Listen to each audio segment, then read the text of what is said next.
गजाननाय नमः। ॐ गणाध्यक्षाय नमः।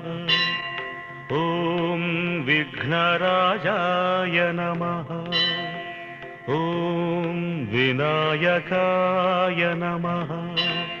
ॐ द्वैमातुराय नमः। ॐ द्विमुखाय नमः।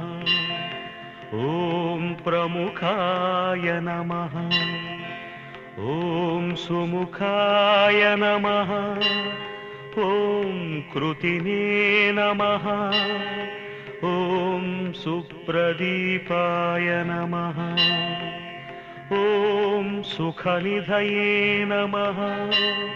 ॐ सुराध्यक्षाय नमः।